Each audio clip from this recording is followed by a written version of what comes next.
وحيد المهموم بقضايا المجتمع، ده وصف لكاتبنا. في ناس حياتها عبارة عن حكايات مليانة تحديات ونجاحات.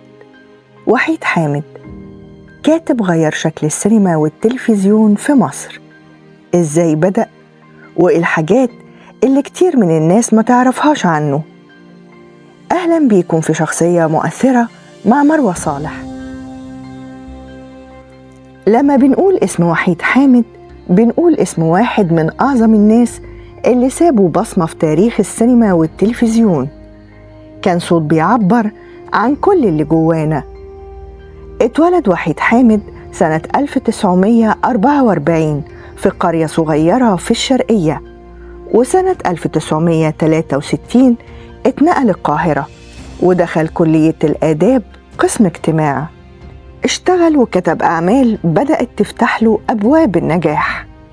بدأ وحيد حامد مسيرته بكتابة القصة القصيرة والمسرحية، وبعدها اتجه للكتابة للإذاعة المصرية، وقدم العديد من الأعمال الدرامية والمسلسلات، ومن الإذاعة إلى التلفزيون إلى السينما، وقدم عشرات الأفلام زي طائر الليل الحزين والبريء، وقدم أعمال مأخوذة من الأعمال الأدبية زي فتوات بولاق، وده فيلم عن رواية حكايات حارتنا للكاتب نجيب محفوظ، وعمارة يعقوبيان، وده مأخوذ من رواية لها نفس الاسم. أفلامه كانت مختلفة، كسر بيها التابوهات المعروفة واتكلم عن الحقيقة اللي الناس خايفة تقولها.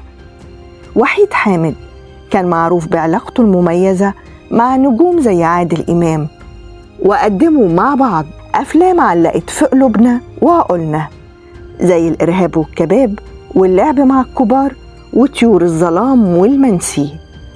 وحيد كان شخصية جريئة، وده كان باين في كتاباته وآرائه، وفي حواراته كان بيحكي عن التهديدات اللي وصلته بسبب أفلامه واللي فضحت الفساد، لكن عمره ما خاف ولا تراجع.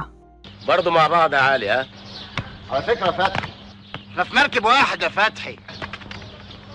انا حبس احتياطي رهن التحقيق. وانا كمان رهن التحقيق. انت تهمتك ايه؟ اكيد لسه بيدوروا لي على تهمه، بس انا زي الفل. وانا كمان.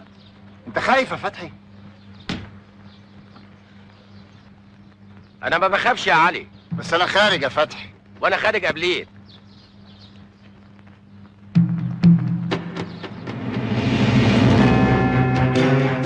وصف الكاتب وحيد حامد مسيرته الفنية في ندوة تكريمه في مهرجان القاهرة السينمائي سنة 2020، وقال: أنا حبيت أيامي عشان اشتغلت مع نجوم كبار وعشت زمن جميل. توفي وحيد حامد في 2 يناير 2021. وحيد حامد كان أكتر من مجرد كاتب، كان صوت الحقيقة والناس. لو عجبتك الحكاية ما تنساش تعمل لايك وتشترك في القناة عشان تتابع قصص ناس تانية غيرت حياتنا في شخصية مؤثرة مع مروة صالح.